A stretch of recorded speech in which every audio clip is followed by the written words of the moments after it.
Programang ito ay rated SPG. Striktong patnubay at gabay ng magulang ang kailangan. Maaaring may masiselang tema, lengguwahe, karahasan, sexual, horror o droga na hindi angkop sa mga bata.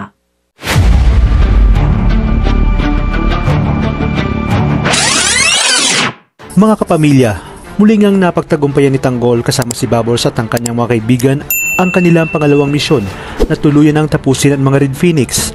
Ngunit isang suliranin ang bigla ang pagdating ng kapulisan sa pangunguna ni Rigor.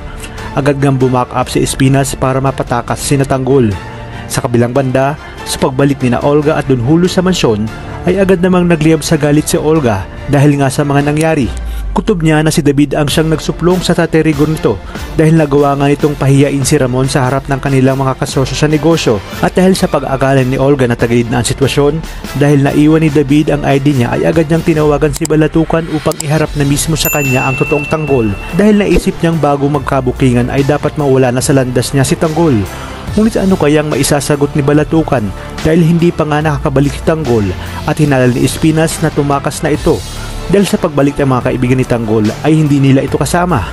Wala namang kaalam-alam si Olga na tuluyan nang napaniwala ni David si Ramon na siya talaga ang tunay na anak nito, matapos nga niyang itulak si Ramon at sa kanyang dumaplis ang balang galing sa kanyang Tatay Rigor.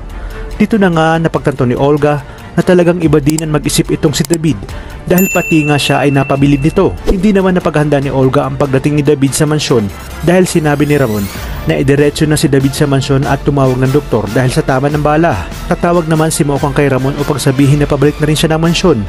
Ngunit dito na kaya magpapang-abot si Mokang at David at malalaman na nila ang pagpapanggap ni David o magagawan pa ito ng paraan ni Olga na siya ring sasang-ayunan ni Ramon dahil ayaw ni Ramon na malaman ni Monique na may tawa ng bala ang kanyang anak at may kinalaman ito sa kanilang iligal na negosyo na droga. Sa kabilang banda, naging palaisipan kay Rigor ang aksidenteng pagkakatawag ni Espinas kay Tanggol, kung kaya't sinabi niya kay Mando na kinakailangan makumpirma niya kung si Tanggol ba talaga ang nakamotor na tinawag ni Espinas, kaya't kinabukasan din ay dadalawin niya ito sa bilibid. Tatawagan naman agad ni Mando si Tess upang sabihin na mukhang nakita ni Rigor si Tanggol na nasa labas at sangkot nga sa pamamaril sa mga Red Phoenix. Napakarami pang mga pasabog at mangyayari at naglalakihang revelasyon ang ating aabangan, kaya namang kapamilya pakatutukan natin ang mga susunod na kaganapan. Ito lang sa numero 1 pambansang teleserye ng Sambayanan, ang FPJ's Batang Quiapo.